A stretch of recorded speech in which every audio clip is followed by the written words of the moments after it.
Hello, beautiful humans. I'm back with more conversations on consciousness. And a lot of times, when I'm talking about the ascension process that we're going through right now as a human species, I get responses of people saying, "What do you mean we're evolving? I think we're devolving. Look at the idiocracy of people. And look at how all the hate in the world and all the still racism and things that just seem way outdated." And so what do I think about all of that? And what I think is that we are evolving and it's also a free will choice. And so some of us will choose to not evolve, and some people are actively choosing to stay asleep. And so whenever we do things, and we all do this, and we may choose to go outside of ourselves, which means anything that's addiction, which could mean consumption, shopping, eating, sex, love, relationships, porn, and then the additional, more traditional addiction things, drugs, alcohol, um, food, whatever it may be. These are all things to distract us from going into the present moment. So anytime that we distract ourselves, we're disconnecting from the heaven that is within. But sometimes going through to get to this heaven state, like it feels like going through hell because we have to tolerate where we are. And I had this message come through in my dreams last night. It was a higher being, some probably higher version of myself, that was like telling me that even when I'm meditating, that's even a way of bypassing in my, when I'm trying to achieve something that's beyond or outside of myself, or striving for this thing, that even that was a form of addiction for me, of trying to escape what I'm actually feeling in the moment. And the message for me was everything is already perfect, and that my job was to just be with it no matter how uncomfortable it was. So this is where we go to the non-dual realm, right? So we're in these human bodies and we experience pain and we experience contraction and we experience grief and hunger and cold and discomfort. And so obviously we're not constantly in a non-dual state, but we can probably go into moments where we feel at one with everything. Maybe you're on drugs, like psychedelics, or maybe you're looking at the stars, or maybe you're feeling a connection to your own child, or you're at a concert and you're feeling a connection to a group. These are moments where we can easily go outside of our individualized existence, where we're strongly identified with our individual ego self. But on a daily basis throughout the day, at any given moment, I may be strongly identifying with this I, with this body, with this female body, with this Californian girl, whatever, this identity that I happen to be in this lifetime. And there's nothing wrong with that. We're living on this earth and we have to use these vessels to navigate. And that includes social norms and things like food and things like that at this stage in the consciousness that we are at. But then we have moments where we can go into these expanded states of consciousness where I had this experience one time. I was driving and I think of myself as a good person and I always want to do what's right and I always am trying to be better and trying to see myself more deeply and overcome my limitations or overcome feelings of greed or feelings of envy or whatever. I'm always want to be good, right? And I was driving and I saw this creature human that was they were homeless and they were dirty and kind of like monstrous looking and like ogre kind of looking. And I thought, who the fuck am I in this video game? Like, it's all just a video game and I think I'm this good person, but they're just playing their part too in this lifetime, and I've also been that in other lifetimes, and how did I even get to this? And that I could easily also, once this lifetime is over or a few more lifetimes, end up back being some kind of ogre again. And I actually do have memories uh, as a kid where I got these like deep flashes into other lifetimes where I tortured people and stuff like that. And so uh, we don't get to be to this empathic level of consciousness where we can easily see ourselves in the oneness of all. We don't just arrive like that out of nowhere. I believe that the reason that I am able to access lots of empathy, or certain people who are able to easily put themselves in other people's shoes, it's probably because we have actually literally lived through that in other lifetimes. And people um, who have a hard time putting themselves in other people's shoes, like my dad, for example, he was talking about the homeless problem in his town, and he was like, they're just a bunch of drug addicts. And I'm thinking, well, yeah, why do people turn to addiction? It's because, the fabric of society is ripped apart, and the family system is ripped apart, and people are filling all these holes of love, and who knows how many generations that goes back, and who knows what sort of trauma their lineage has been through, and all these things I'm thinking about. And he's like, we need to put them in jail. They're a bunch of drug addicts. And so I'm like, on the one hand, I could be like, he's a monster, or he's a bad person, or he lacks empathy. But on the other hand, I can be like, oh, he's a baby soul. He's literally a baby soul that he doesn't know how to empathize with that because he hasn't lived it before. And so he's more strongly identified with himself in this lifetime. Whereas for some of us, it may be more easy to access literally putting ourselves in the shoes of the other, because maybe we literally have been that before. So the question is, are we evolving or devolving? And I would say that we're always evolving, but that there can be cycles, right? And I personally, the best roadmap that I have found for navigating consciousness is the Hindu map. I find it to be the most extensive, although I study all the maps. But according to Hinduism, there's 4 seasons of human consciousness. So right now we are in a dark age. We're literally in a dark age where the veils between us and our God source self, like between us and God, or us and the spark of God that lives within us, the veil is very, very, very thick. So we have forgotten who we are. We have forgotten our powers. We have forgotten who God is. We have forgotten our interconnectedness. And it's just like really strong amnesia.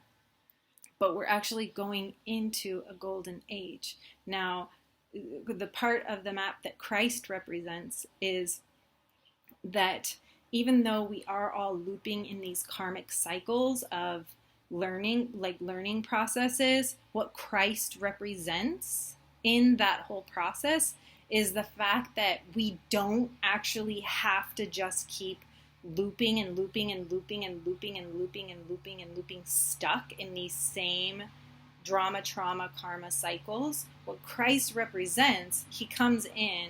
Now the Hindus, when they map it out, they do it in like hundreds of thousands of years, like multiple hundreds of thousands of years, like each cycle, right? And the Christ story is really just 2,000 years, spans 2,000 years. So it's really just a dot on the map. Like that's what Christianity is, just covering this tiny little portion of history. But it happens to be the portion of history that we're living right now. So what does it represent?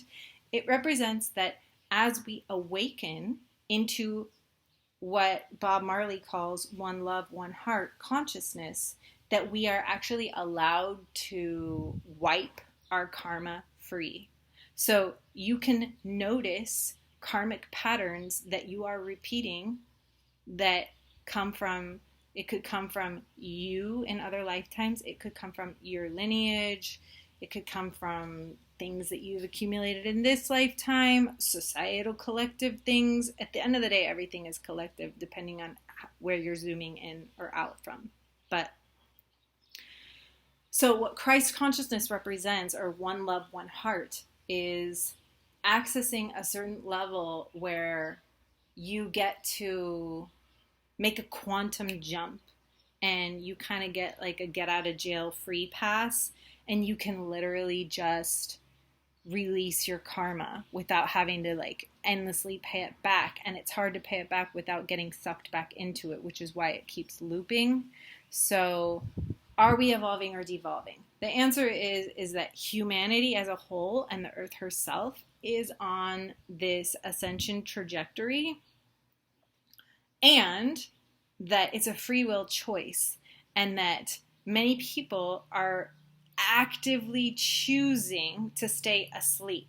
And actually, much of our modern society, what I would call Babylon, what I would call the United States, is actually built around numbing, dumbing, forgetting. And these are all the addictions, all the pills, all the mindless entertainment, right? We have the internet at our fingertips. So that means that you can soar to the heights, or you can plummet to the most disgusting hells, right? Of the existence of consciousness. So you're choosing with everything you do. If you are choosing to remember means like literally gather your pieces back and remember yourself. Remember who you are, put yourself back together, gather those traumatized pieces. Or if you are going to forget. And so the earth herself is already well on this ascension timeline, and we are waking up. We have all the tools we need. We have everything we need to remember who we are and to access greater power and to do this as a collective. And we have a free golden pass of this. What Christ represents is basically a pathway. Like he went first to show us the way. So it's not like he's some like magical hero savior dude. No, he was showing us what's possible, that miracles are possible, that living in compassion is possible, that seeing everyone as your brother or sister is possible. And so he basically kind of carved that pathway for us. Now, the significance of that is similar to what other saints represent, like Kuan Yin, who is a female Buddhist representation of compassion. So basically what she did was she lived through really horrific things, and then she created a pathway, like she took out her little machete through the jungle of consciousness and created a pathway for us to access how to feel compassion even when you've been through the depths of hell, right? So Jesus did this similar thing where he took out his machete. Actually, he was part of deep lineages of mystery schools and things like that that were carving these pathways for a long time. And these mystery schools are still alive. They've just been underground until now because there's enough light on the planet now to hold these things in the light. Because before, we would just get killed. But now it's time. It's time to remember. So basically, for the last 2,000 years, the story of Jesus was like way misunderstood and way misused and abused and used to torture people and kill people and subdue people and to control people. And it's time for us to remember, to put our pieces back, to remember who we are. We are a spark of God. We can do miracles. And the more of us that see each other and consent to this and align in one heart, this is how humans collectively awaken together. Now, not everyone will. Some people are actively doing everything they can to not awaken, and that is okay. That's their choice. But if you choose to awaken, all the tools are there. You have everything you need. You have all the support.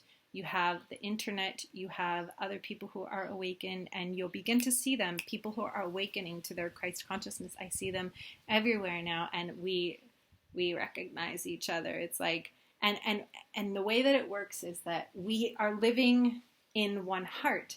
So our hearts are linked up. We have heart coherence. And so what my heart is dreaming, we're all dreaming with our hearts together in this dance. And so I'll literally think of something like, oh, I need a partner for this project, or oh, I need an office for my work, or oh, I need a friend to sing with.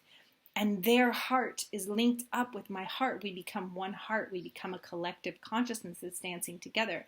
And so whatever I think, then people who are on the same Christ consciousness, heart awakened level, one love, one heart, let's get together and feel all right, they will come forth as the physical manifestation of my intention. And similarly with them, like they may think, what is the next step in my ascension process, or how do I get through this?